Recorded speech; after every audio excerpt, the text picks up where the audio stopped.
श्री जानकी वल्लभो विजयते।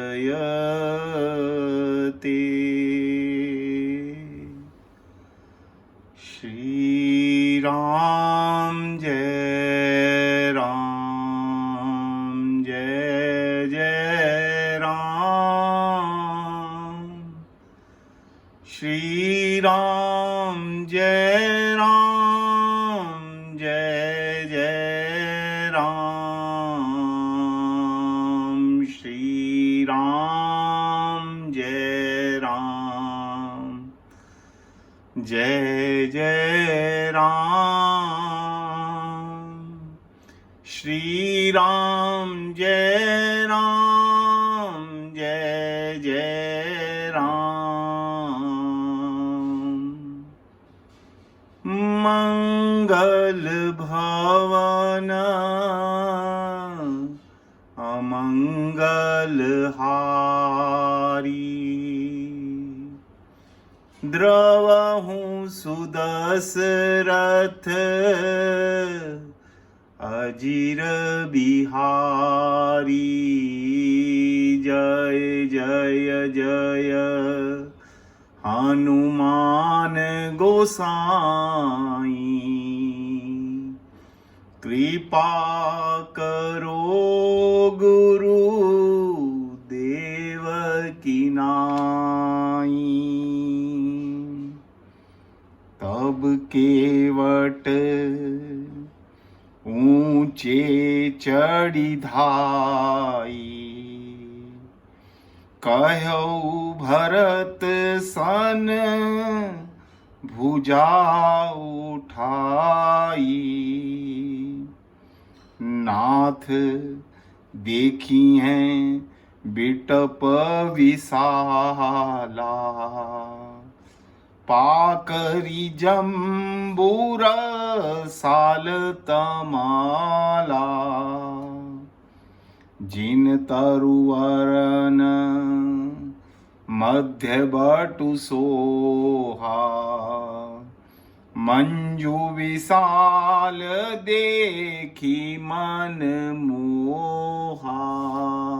श्री राम जय राम जय जय राम। श्री राम जय राम जय जय राम। श्री राम जय राम जय जय राम। श्री राम जय राम जय जय राम।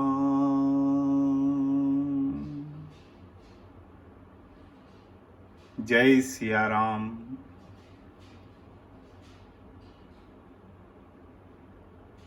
कल की चर्चा में मां कैकेयी के चरित्र को प्रणाम करने के उपरांत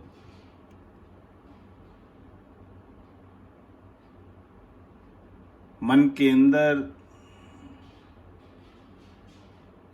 दो बातें चल रही थी।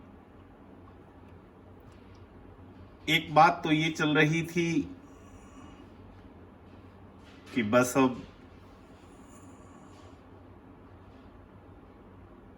और आगे फिर कभी जब हरि कृपा करेंगे तब चर्चा करेंगे।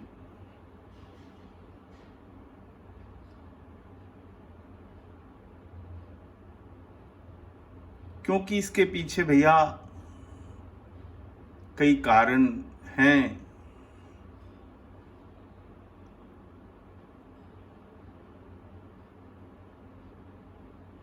मगर सब बातों को सोचते हुए एक बात बार बार मन में आ रही थी कि हरिनाम तो छूटने को तैयार ही बैठा है।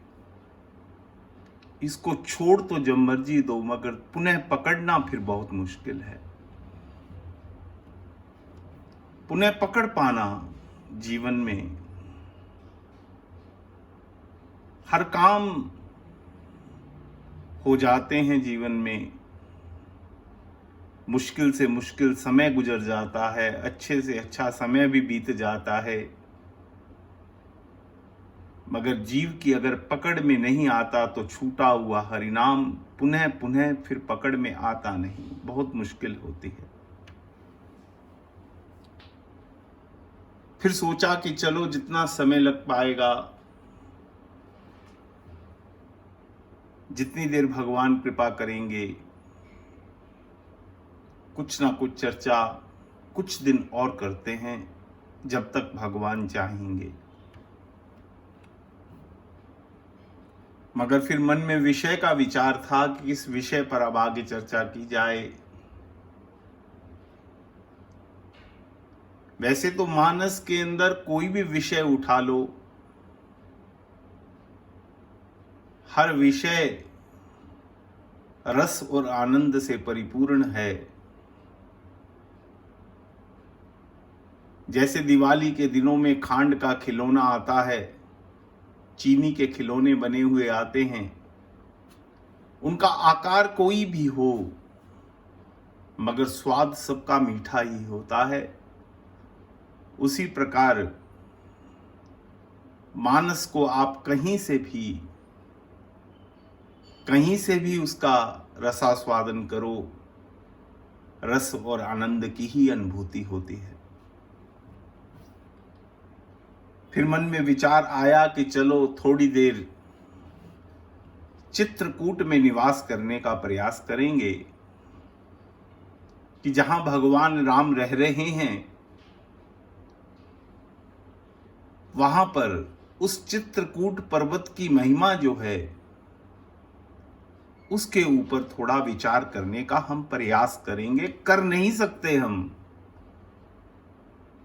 मगर जो संतों ने विचार दिए हैं, जो संतों ने उसकी महिमा गाई है, उसके पीछे पीछे चलते हुए हम थोड़ा छूने का प्रयास करेंगे कि संत चित्रकूट के बारे में क्या सोचते हैं, तुलसीदास जी चित्रकूट के बारे में क्या सोचते हैं, और अलग अलग समयों के ऊपर जितने भी संत हुए उन्होंने चित्रकूट की महिमा को कैसे कैसे गाया है।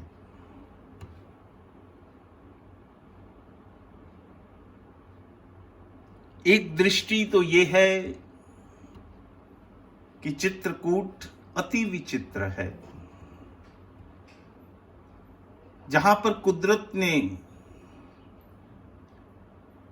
अपने सभी सुख प्रदान किए हैं, सभी सुख प्रदान किए हैं। वाल्मीकि जी के शब्दों में अगर हम देखें तो वाल्मीकि जी भगवान राम से कहते हैं कि प्रभु, वैसे तो मैंने आपको 14 प्रकार के भक्तों के हृदय बता दिए कि आप उनमें जानकी और लखन जी सहित निवास कीजिए, मगर अभी तो आपको इस नर लीला के अंदर स्थूल रूप में जो रहना है तो आप चित्रकूट में रहिए। ये चित्रकूट विंध्याचल पर्वत का एक भाग है, एक हिस्सा है, जहां पर स्वयं भगवान श्री कामतनाथ पर्वत के रूप में विराजमान हैं। वाल्मीकि जी कह रहे हैं कि हर प्रकार के पशु और पक्षी वहां विहार करते हैं। कुदरत ने अपना अनमोल खजाना, उस प्रकृति ने अपना सारा भरपूर सर्वस्व उस हिस्से के ऊपर लुटा रखा है। पावन मंदाकिनी नदी बहती हैं, जिनको महर्षि ऋषि अत्रि की पत्नी अनसुईया जी वहां पर लेकर आई हैं। अत्रि जी स्वयं मां अनसुईया के संग इस चित्रकूट पर्वत पर निवास करते हैं। तो प्रभु, मेरी दृष्टि में आपके रहने योग्य चित्रकूट से अधिक कोई सुंदर स्थान हो नहीं सकता। आप चित्रकूट में निवास कीजिए। चित्रकूट की बहुत महिमा है, बहुत महिमा है। तुलसीदास जी ने इतनी अवध की महिमा नहीं गाई जितनी चित्रकूट की महिमा गाई है। तुलसीदास जी का मन अयोध्या में नहीं लगता, तुलसीदास जी का मन चित्रकूट में लगता है, क्योंकि अयोध्या एक नगर है और चित्रकूट एक वन है।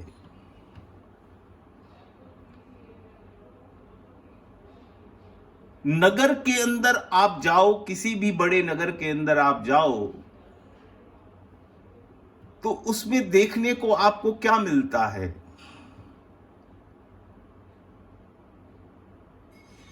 अच्छे से अच्छे कारीगरों की कार्यकुशलता आपको देखने को मिलेगी कि कितने सुंदर सुंदर भवन बना रखे हैं, कितने सुंदर सुंदर चौराहे बना रखे हैं, उस नगर की व्यवस्था कितनी सुंदर है। तो जो उसके व्यवस्थापक हैं उस नगर के, आपको उनकी कला, उनकी जो उनकी काम करने की क्षमता है वो आपको दिखाई देती है, कार्यकुशलता दिखाई देती है। मगर जब हम किसी वन में जाते हैं, वहां पर ऐसा तो कुछ देखने को नहीं मिलता। कोई ऊंचे ऊंचे भवन नहीं है वहां, कोई चौराहा नहीं है, कोई सड़क नहीं है, किसी प्रकार के बाग नहीं है, बगीचे नहीं हैं। वहां तो ऊंचे ऊंचे पर्वतों के शिखर हैं या वन हैं, मगर वहां पर सबसे अधिक सुंदरता क्या है? जैसे किसी नगर में जाकर किसी अच्छे कारीगर की कार्यकुशलता देखने को मिलती है, उसी प्रकार किसी वन में जाकर भगवान की कार्यकुशलता देखने को मिलती है। एक हमारे मुख से ये बात निकल जाती है कि देखो प्रकृति का रंग कितना सुंदर है, प्रकृति ने कितनी सुंदर रचना कर रखी है। और प्रकृति कौन है? भगवान का स्वरूप है। अगर भगवान की कार्यकुशलता देखनी है तो वन में रहना पड़ेगा, और जीव की कार्यकुशलता देखनी है तो नगर में रहना पड़ेगा। शायद तुलसीदास जी इसीलिए अवध में कम रहकर खुश हैं। उनके जीवन का ज्यादा समय चित्रकूट में बीतता है।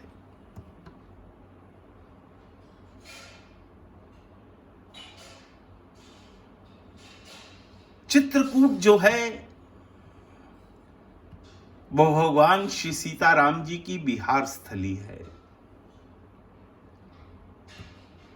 लगभग 12 वर्ष भगवान श्री सीताराम जी लखन सहित चित्रकूट में रहे हैं और 13,000 वर्ष के करीब अयोध्या में रहे हैं।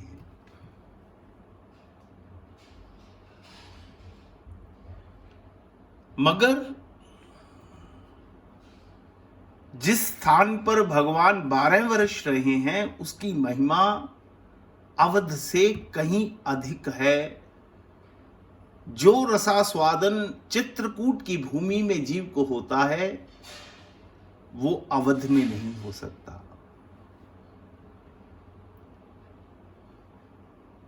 अब भगवान कृष्ण का जन्म गोकुल में हुआ, लीला का प्रारंभ गोकुल से हुआ, लीला का अंत द्वारिका में हुआ। मगर लोग न गोकुल में उतना आनंद पाते हैं न द्वारिका में पाते हैं।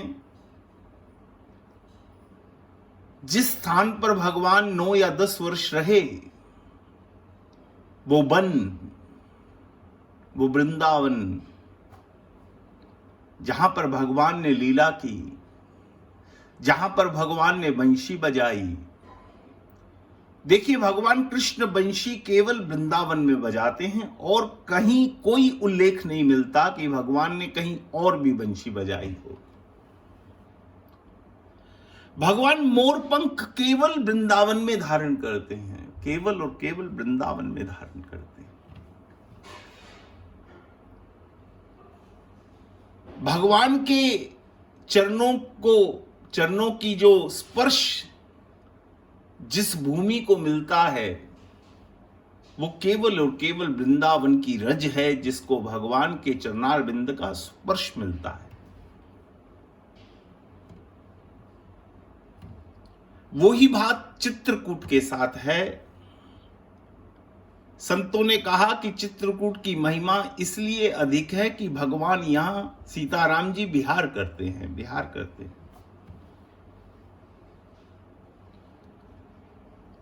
तो संतों ने पूछा कि क्या अवध में भगवान विहार नहीं करते? जब 13,000 वर्ष वहां रहे तो क्या भगवान ने अवध में विहार नहीं किया? भगवान ने निश्चित रूप पर अवध में भी विहार किया है, अवध में भी भगवान चले हैं।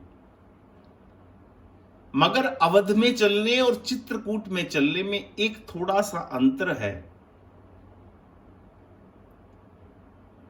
अवध में भगवान के चरणों का स्पर्श अवध की भूमि को नहीं मिलता।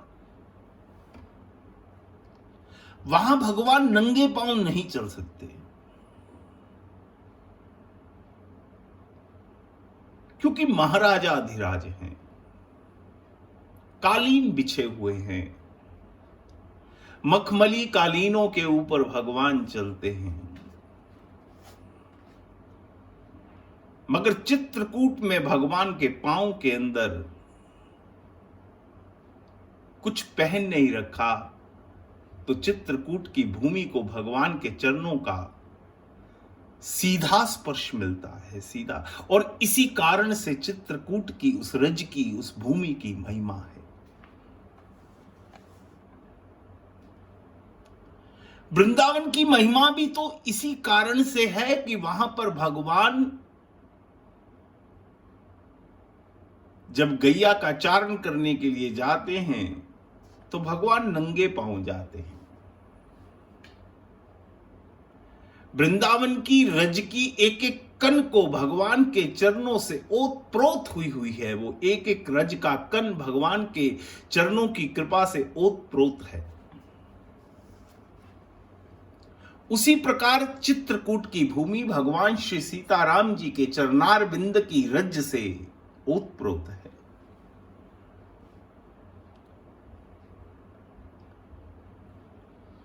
ना वृंदावन कृष्ण की जन्मभूमि है, ना चित्रकूट कृष्ण की राम की जन्मभूमि है। कृष्ण की लीला प्रारंभ होती है गोकुल से और अंत होता है द्वारिका में। भगवान राम का प्रारंभ भी अवध से होता है और अंत भी अवध में होता है।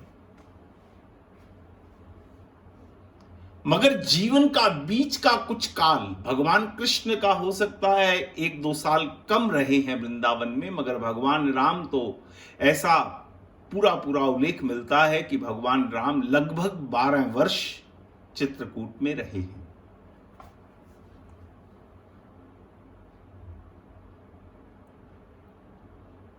चित्रकूट की जो महिमा है उसको देखने की भिन्न भिन्न दृष्टियां हो सकती हैं। विभिन्न दृष्टियों से हम चित्रकूट का दर्शन करने का प्रयास करेंगे। जैसे मां कैकेयी को हमने विभिन्न दृष्टियों से देखा, कभी निषाद की दृष्टि से, कभी दशरथ की दृष्टि से, कभी भरत की दृष्टि से, कभी अवधपुर वासियों की दृष्टि से, और कल हमने विश्राम किया भगवान राम की दृष्टि से। उसी प्रकार चित्रकूट को भी हम अलग अलग दृष्टियों से देखेंगे। आज हम प्रारंभ करते हैं इस रहस्य का, इस लीला का, इस माधुर्य का, कि भरत जी चित्रकूट की तरफ बढ़े जा रहे हैं, निषाद राज आगे आगे चल रहे हैं, क्योंकि निषाद राज का देखा हुआ है, उसको मालूम है कि भगवान कहां पर रहते हैं चित्रकूट में। और चित्रकूट के काफी नजदीक वाल्मीकि आश्रम से निकलने के बाद चित्रकूट के काफी नजदीक अब निषाद और भरत जी पहुंच गए हैं। थोड़ी दूरी से पूरे अवधपुर वासियों को वहीं पर रोक दिया गया। एकदम से सभी इकट्ठे भगवान राम को मिलने नहीं गए।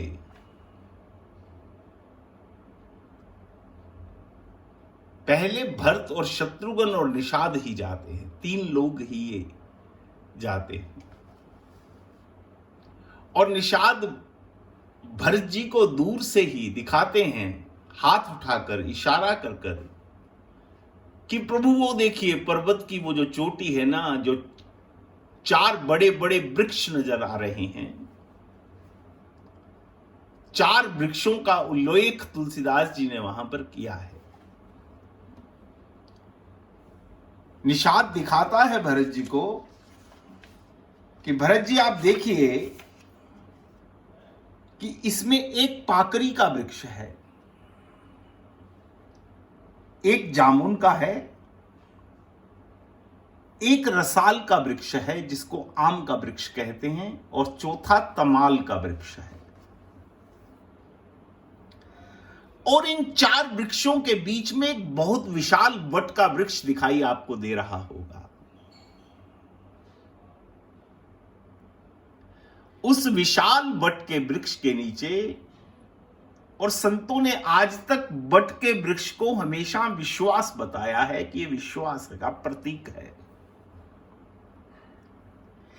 इस वट वृक्ष के नीचे मां जानकी ने अपने हाथ से बहुत सुंदर एक वेदिका बनाई है,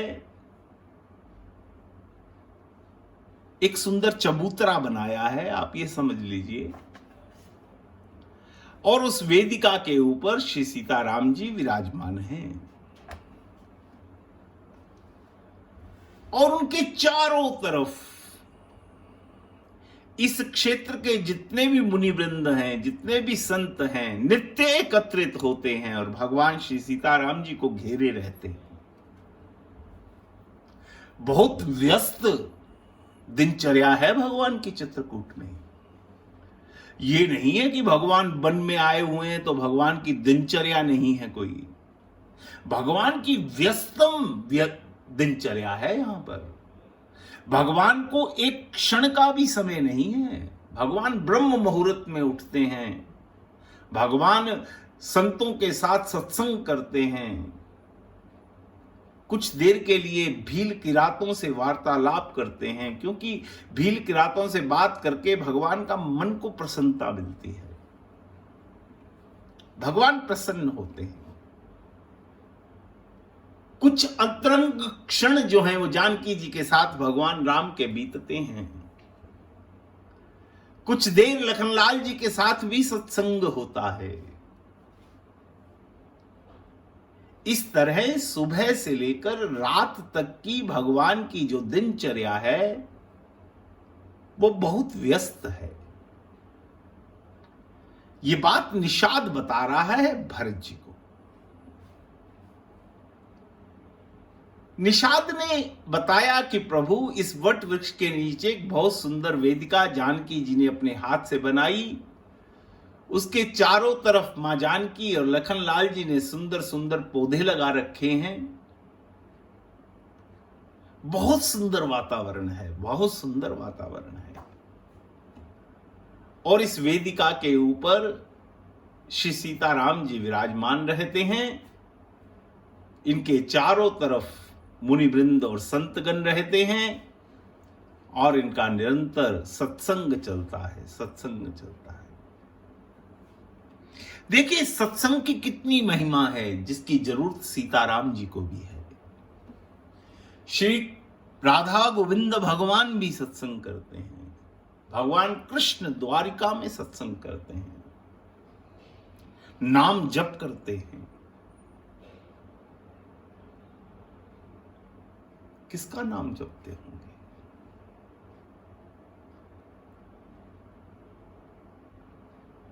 राम कथा हो या कृष्ण कथा हो,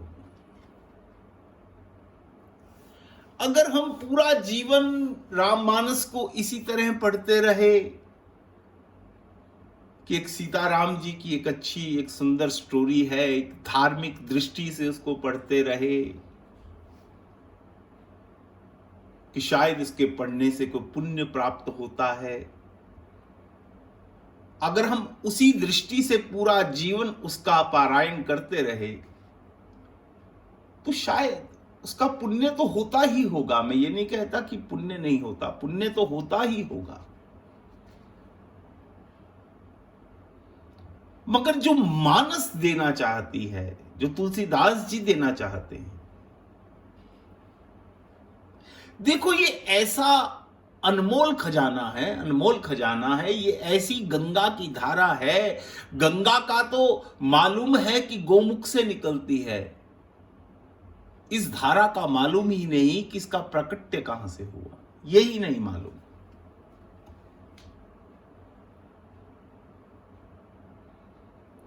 तुलसीदास जी ने तो स्पष्ट लिख दिया कि मैं इसका रचयिता नहीं हूं, मैं तो वाल्मीकि जी ने जो त्रेता के अंदर रामायण लिखी थी उसको एक आसान भाषा के अंदर ट्रांसलेट कर रहा हूं, एक ग्रामीण भाषा के अंदर ट्रांसलेट इसको कर रहा हूं।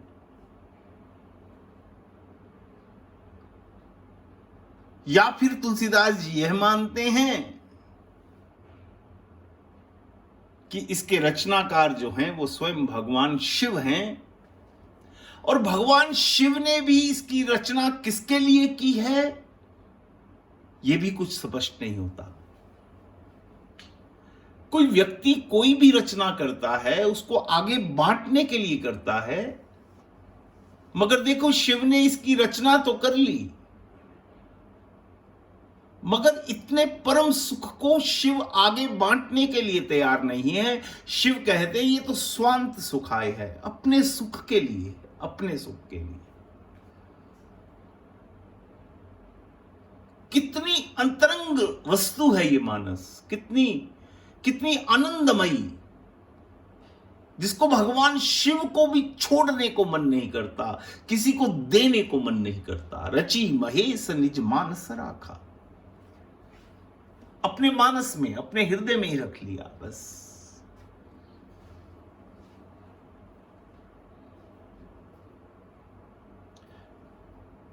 हम बात कर रहे थे कि गंगा का तो मालूम पड़ता है कि गंगा गोमुख से निकलती है, मगर राम कथा रूपी गंगा कहां से निकली आज तक ये बात स्पष्ट नहीं हो पाई।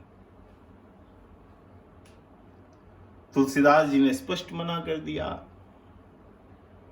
वाल्मीकि जी को रचयिता मानते हैं या भगवान शिव को रचयिता मानते हैं। संत कहते हैं कि आपने वाल्मीकि जी को अगर रचयिता माना तो उनको आदि कवि कहा, तो फिर भगवान शिव को आप क्या कहेंगे। तुलसीदास जी कहते कि मैं यही कह सकता हूं कि वाल्मीकि तो आदि कवि हैं और भगवान शिव अनादि कवि हैं, अनादि कवि हैं। जिनका अनादि कौन होता है, जिसका ना कोई आदि है ना कोई अंत है। भगवान राम अनादि हैं। भगवान राम अगर अनादि हैं तो राम कथा भी अनादि है, जिसका ना कोई आदि है ना कोई अंत है। ये कब कहां से प्रारंभ हुई और कब कहां साहब इसका प्रारंभ और कहां से इसका अवतरण हुआ कुछ मालूम नहीं पड़ता। अब पार्वती जी ने भगवान शिव ने से पूछा कि प्रभु राम कथा के रचयिता तो आप ही हैं।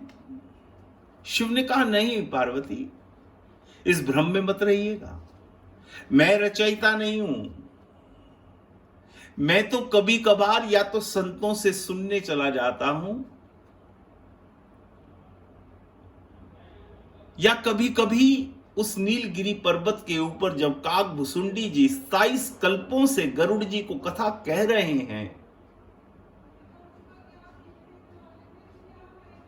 उस कथा को मैं जब श्रवण करने जाता हूं और जो मैंने उनके मुख से सुना है वो मैं तुझको सुना रहा हूं, यानी कथा का रचयिता मैं नहीं हूं। तो पार्वती के मन में आया तो फिर कथा के रचयिता श्री कागभूषुंडी जी हैं। देखो, राम की लीला, राम की कथा, कृष्ण की कथा, इसको किसी भी सीमा से बांधा नहीं जा सकता, किसी भी सीमा से, किसी काल से नहीं बांधा जा सकता। भगवान राम का जन्म हुआ जो आज तक कभी नहीं हुआ और विज्ञान की दृष्टि में कभी हो नहीं सकता। विज्ञान और हमारा पंचांग पूरे वर्ष का हमको सूर्य उदय का समय, नित्य प्रति का पहले ही छाप कर दे देता है कि इस तारीख को सूर्य इतने बजे उदित होगा और उतने बजे ही होता है, उतने बजे ही अस्त होता है। उदय और अस्त का दोनों का समय, पंचांग और विज्ञान दोनों ही आने वाले 10 साल बाद का आप फलानी तारीख का सूर्य उदय किसी अच्छे जो पंचांग के जानकार हैं या विज्ञान के जानकार हैं, सौर मंडल के जानकार हैं, वो आपको बता देंगे और उसमें 1 सेकंड का भी हेरफेर नहीं हो सकता। मगर जब राम जन्म हुआ तो ये कितना आश्चर्यजनक बात है कि तुलसीदास जी लिखते हैं, मास दिवस करी दिवस भा, 1 महीने का दिन हो गया। 1 महीने तक सूर्य अस्त ही नहीं हुए। भगवान राम दिन में पैदा हुए थे, सूर्य उस समय पूरे यौवन पर थे। दिन के समय भगवान सूर्य नारायण पूरे यौवन पर होते हैं और वहीं ठहर गए, आगे बढ़े नहीं, अस्त होना भूल गए। सूर्य को यही खुमारी थी, यही नशा था उस समय कि हमारे वंश के अंदर आज भगवान आए हैं, नारायण आए हैं। और 1 महीने तक सूर्य अस्त नहीं हुआ। सबसे बड़ी बात इसके अंदर आश्चर्य वाली यह है कि इस बात को कोई जान भी नहीं पाया और मर्म न जाने ही कोई।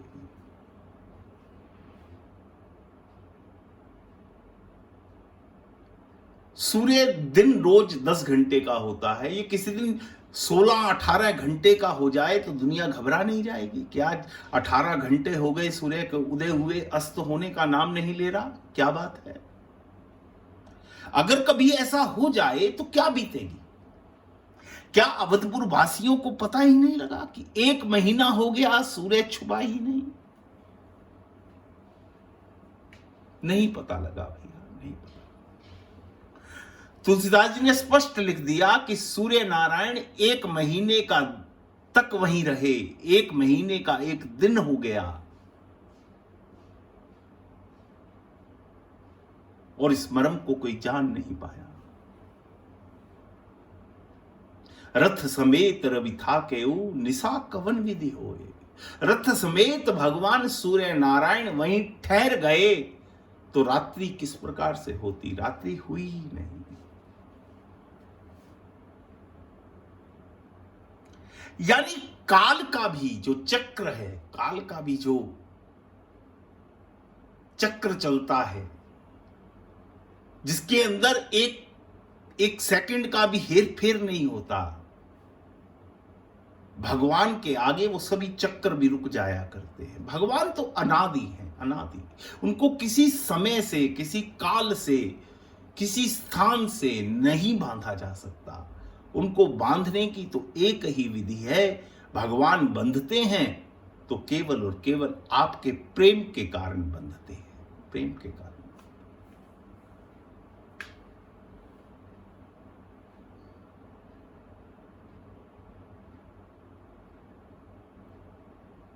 जब प्रेम की पराकाष्ठा हो तो भगवान ठहर जाया करते हैं। फिर भगवान को कोई साहब, नहीं तो भगवान को कोई बांध नहीं सकता। जाते हुए राम को क्या कोई अवधपुरवासी रोक पाया?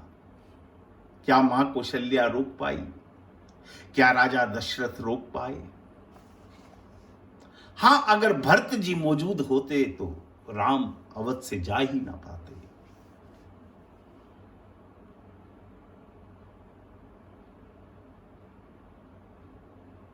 गोपियां जाते हुए कृष्ण को मथुरा में रोक नहीं पाई।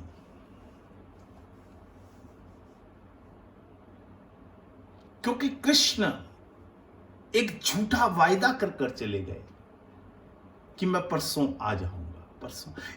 इस झूठे वायदे के अंदर ब्रिज की गोपियां आ गई, बस।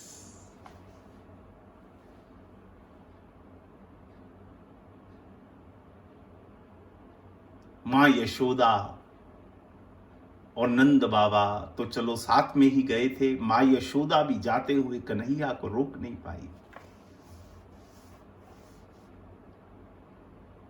मगर भुआ कुंती जाते हुए कृष्ण को रोक लेती है, जाते हुए कृष्ण को रोक लेती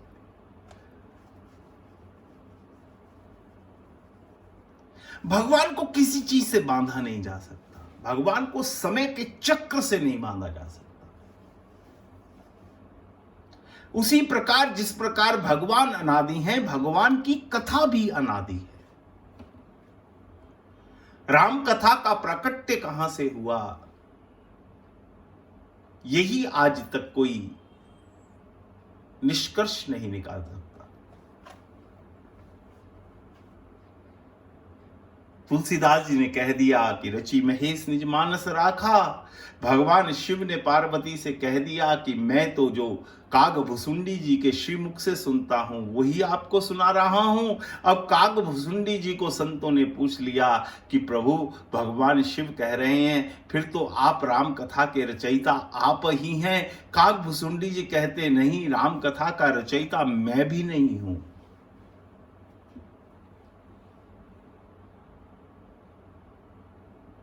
मगर संतों ने एक बहुत सुंदर सवाल किया काग भुसुंडी जी से कि फिर प्रभु आपके हृदय में ये राम कथा कहां से प्रकट हुई? भगवान शिव ने तो चलो ये कह दिया कि मैं सुनने जाता हूं काग भुसुंडी जी के यहां या कोई और अन्यंत्र संतों के यहां सुनने चला जाता हूं तो राम कथा मेरे हृदय में प्रकट हो जाती है। आप तो कहीं जाते भी नहीं, आप तो कहीं कथा सुनने जाते भी नहीं, नीलगिरी पर्वत पे ही सदैव निवास करते हैं। कुछ काल के लिए जब त्रेता के अंदर भगवान राम का जन्म होता है तब उस समय कुछ वर्ष जब तक राम घुटनिए चलते हैं, क्योंकि काग भुसुंडी जी को बस वो ही राम प्रिय है जब तक राम ठुमुक ठुमुक चलते हैं, बस। उसके बाद नहीं, फिर वापस आ जाते हैं नीलगिरी पर्वत पर। तो आपके हृदय में ये राम कथा कहां से प्रकट होती है? कोई तो आपका भी स्रोत होगा ना। स्रोत तो हर चीज का होता है कि ये चीज कहां से प्रकट हो रही है। हम जानते हैं कि गंगा जी गंगोत्री से, यमुना जी यमुनोत्री से, सरयू जी कैलाश मानसरोवर से प्रकट होती हैं। प्रत्येक नदी का कोई ना कोई उद्गम स्थल है, तो राम कथा रूपी जो गंगा है, अविरल धारा है, इसका प्राकट्य भी तो कहीं से होता होगा।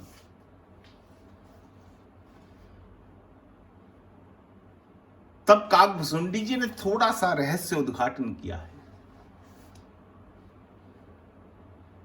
काग भुसुंडी जी कहते हैं ये काग शरीर पाकर जो मुझे श्राप में मिला था, इसको पाकर मैं धन्य हो गया, धन्य हो गया।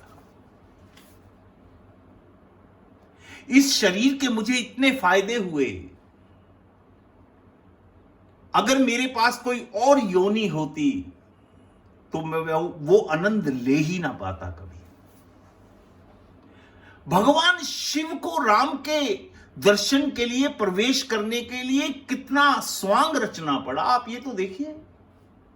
भगवान शिव को आसानी से प्रवेश नहीं मिलता, कितना कितना उनको प्रयास करना पड़ा। कृष्ण जन्म हुआ तब प्रवेश नहीं मिलता। भगवान शिव, राधा गोविंद भगवान जब रास करते हैं तब उनको प्रवेश बड़ी मुश्किल से मिलता है। राम जन्म होता है तब भगवान शिव कैलाश से काकभुसुंडी को लेकर आकर एक जोशी का रूप धारण करते हैं। पूरी अवध के अंदर चर्चा फैलती है कि एक जोशी आया हुआ है। उस लोभ के कारण मां कौशल्या बहुत दिनों के बाद राम का हाथ दिखाने के लिए भगवान शिव का प्रवेश करवाती है। मगर काकभुसुंडी जी कहते हैं कि मुझे श्राप में ऐसा शरीर मिला है कि ना कोई अपॉइंटमेंट लेने की जरूरत है, ना किसी से पूछने की जरूरत है, ना मेरा कोई सिक्योरिटी चेक होता है साहब। मैं तो जब मन करता हूं सीधा जाता हूं राम के कक्ष में, सीधा, कोई नहीं रोकता मुझे। ये कहां का श्राप हुआ साहब? इससे बड़ा तो कोई वरदान नहीं हो सकता। काकभुसुंडी जी कहते हैं, मैं बालक राम और राम भी मेरे साथ खेलकर बहुत प्रसन्न होते हैं, बहुत प्रसन्न होते हैं। और गरुड़ जी ने बीच में एक प्रश्न किया कि प्रभु आपको यहां रहते कितना समय हो गया, आपकी आयु कितनी है, कितनी देर से आप इस कथा का गायन कर रहे हैं? तो काकभुसुंडी जी ने काल बताया है कि 27 कल्प हो गए। कितना बड़ा समय नजर आता है कि 27 कल्प हो गए।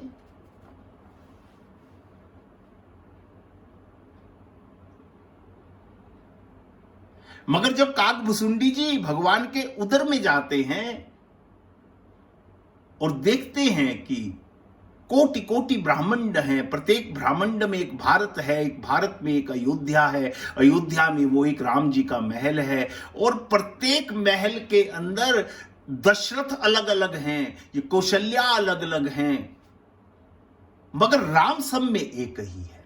जितने भी ब्रह्मांड हैं, जितनी भी अयोध्या हैं, कोटि कोटि अयोध्या हैं, प्रत्येक अयोध्या में दशरथ अलग है, कौशल्या अलग है, मगर राम सब में एक ही है। और काकभुसुंडी जी कहते हैं, मैं चकरा गया देखकर कि प्रत्येक ब्रह्मांड की, प्रत्येक अयोध्या के प्रत्येक राम के साथ एक काकभुसुंडी भी खेल रहा है, एक काकभुसुंडी। शायद उस समय काकभुसुंडी जी के मन का ये बात धुल गई होगी कि मुझे 27 कल्प हो गए।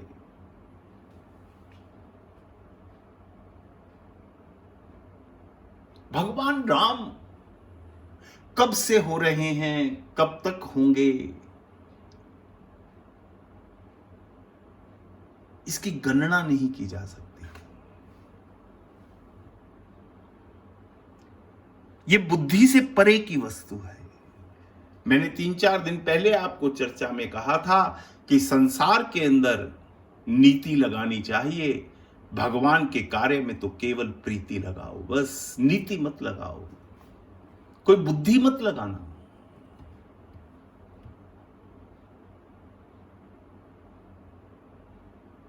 इसीलिए भगवान शिव और पार्वती के बीच में कथा होती है। शिव विश्वास है, विश्वास बोलता है और श्रद्धा सुनती है, बस। राम कथा वही हो सकती है जहां श्रद्धा है और विश्वास है, बस।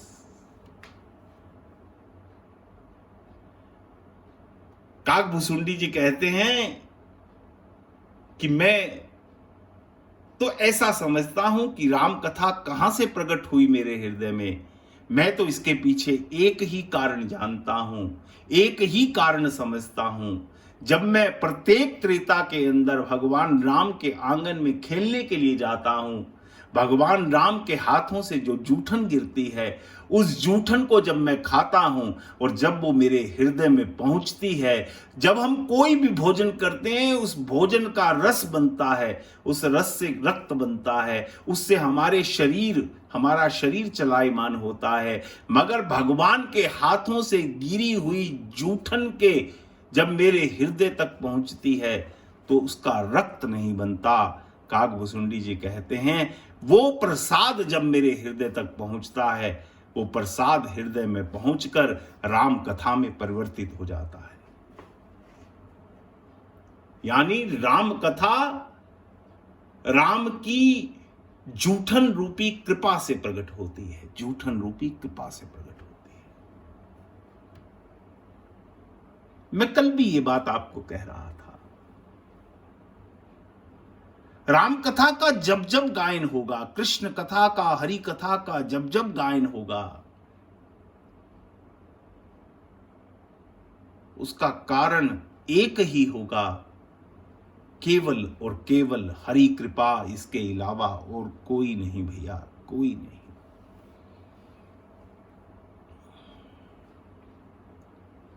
राम कथा ना शिव मानते हैं कि मैंने प्रकट की, ना तुलसी बाबा मानते हैं, ना वाल्मीकि जी मानते हैं। काग भुसुंडी जी ने अगर श्रेय दिया तो किसको दिया? भगवान राम की जूठन को दिया।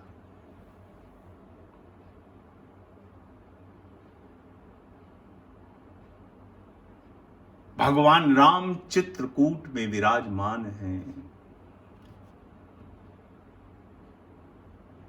कहां से कहां निकल गए हम। अपने मन को बांध के रखना है चित्रकूट में, चित्रकूट में।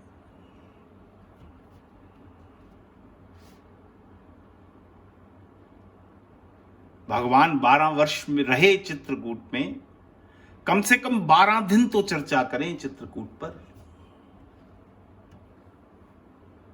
अलग अलग दृष्टियों से चित्रकूट का अवलोकन करने का प्रयास करें, और ये तभी होगा जब हरि कृपा होगी। सीताराम जी चाहेंगे, भगवान कामतगिरी चाहेंगे,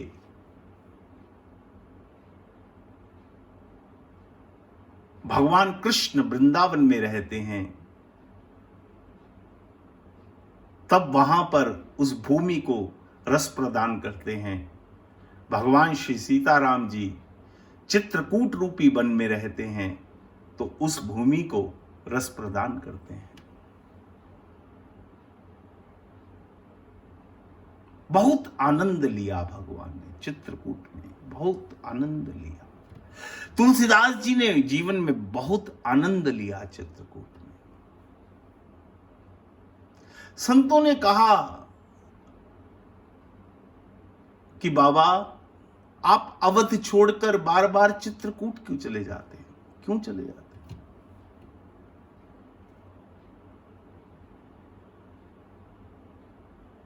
तो बाबा ने बहुत सुंदर बात कही। बाबा ने कहा कि मैं तो नेवला हूं, नेवला। और ये संसार क्या है? ये संसार सर्प है, और नेवले और सर्प का युद्ध आपस में, द्वंद्व आपस में चलता रहता है। मगर सब जानते हैं कि जीत सदैव नेवले की होती है, सर्प आज तक नहीं जीता। संतों ने कहा कि क्या सांप दंश नहीं मारता नेवले को? बाबा ने कहा मारता है। तो क्या फिर सांप के जहर का असर नहीं होता नेवले पर? बाबा कहते होता है। तो फिर नेवला मरता क्यों नहीं?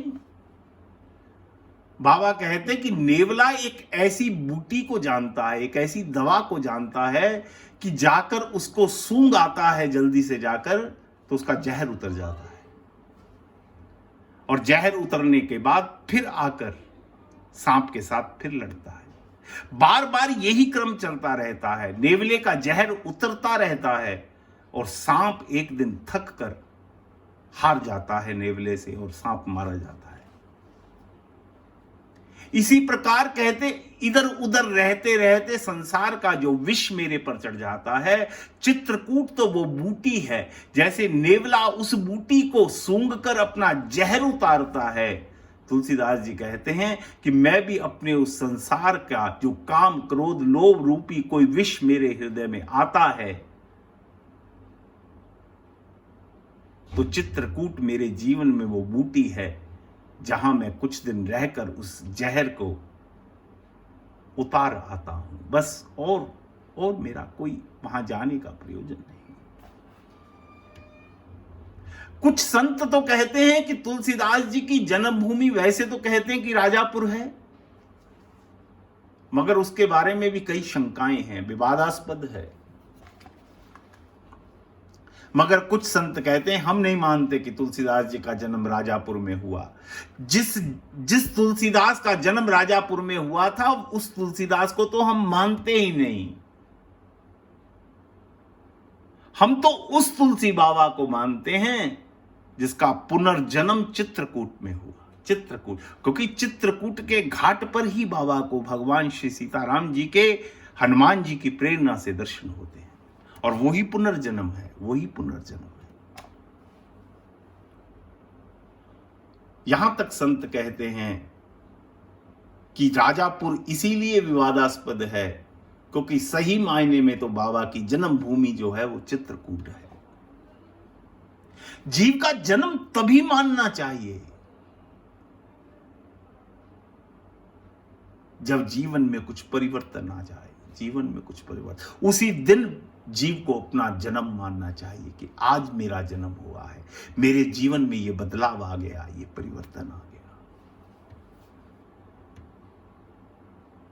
कोई मानस कहे, कोई भी कथा कहे, आप कोई भी कथा सुनो,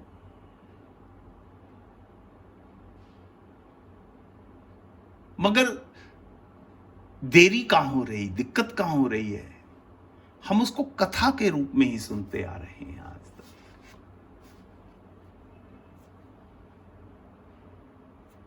उसका कुछ मंथन, कुछ सत्संग, एक चौपाई को बार बार पढ़ो ना, बार बार पढ़ो। हमने पूरी मानस पढ़ने का कोई ठेका ले रखा है क्या? हम नहीं पढ़ेंगे पूरी, हमने क्यों पढ़नी है पूरी? बस वो एक चौपाई ही बहुत नहीं जिसको पढ़कर हमारा हृदय द्रवित हो जाए, हमारी आंख में अश्रु आ जाएं। क्या वो एक चौपाई ही बहुत नहीं है? एक चौपाई? क्या गीता का वो एक श्लोक ही बहुत नहीं है जो हमारे जीवन में आसानी से उतरता हो? हम पूरा पारायण करके क्या प्राप्त करेंगे? विचार करना इस बात पे। पूरी मानस का पारायण करके क्या क्या प्राप्त कर लेंगे? कोई गिनती हमने काउंटिंग करनी है कि हमने कितना कर लिया, कितना नहीं कर लिया। एक श्लोक, एक चौपाई, एक अक्षर बहुत है साहब, एक अक्षर बहुत है।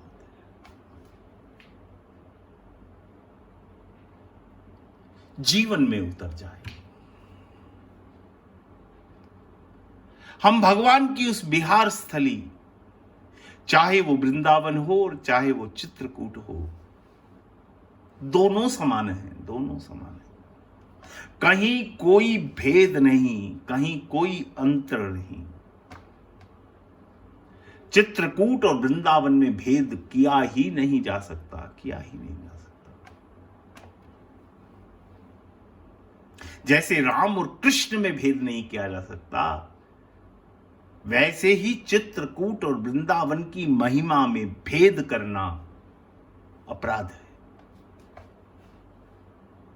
तो आने वाले जैसे हरि चाहेंगे वैसे कुछ दिन तक हम प्रयास करेंगे कि चित्रकूट की सुमधुर महिमा को गा सकें, उसको कुछ समझें, कुछ श्रवण कर सकें, कुछ मन में उतार सकें। ऐसा प्रयास भगवान श्री सीताराम जी की, क्योंकि वो अपनी उनकी बिहार स्थली है, उसके अंदर प्रवेश किए बिना उसकी महिमा को जाना नहीं जा सकता, मगर उसमें प्रवेश केवल और केवल सीताराम जी की आज्ञा से होगा। अगर भगवान श्री सीताराम जी चाहेंगे तभी प्रवेश होगा। जीव के किए कुछ नहीं होता, कुछ नहीं होता। सब क्या सोचता है क्या हो जाता है, अगले पल क्या हो जाएगा कोई कुछ जानता नहीं। केवल और केवल राम की लीला के ऊपर निर्भर है सब कुछ।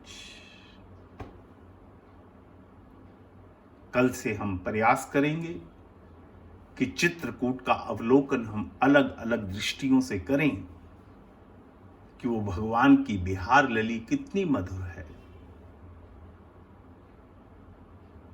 भगवान हमको आज्ञा दें उस भूमि में प्रवेश करने का, उस बिहार स्थली को देखने का, तभी हम उसके बारे में कुछ विचित्र तथ्य जानने का, समझने का कल से प्रयास करेंगे। हरि से कृपा निरंतर मांगते रहिएगा। सत्संग तभी हो सकता है जब भगवान की कृपा होगी। अरे भगवान शिव निरंतर सत्संग करने वाले, उनको जो दूसरा काम ही नहीं है,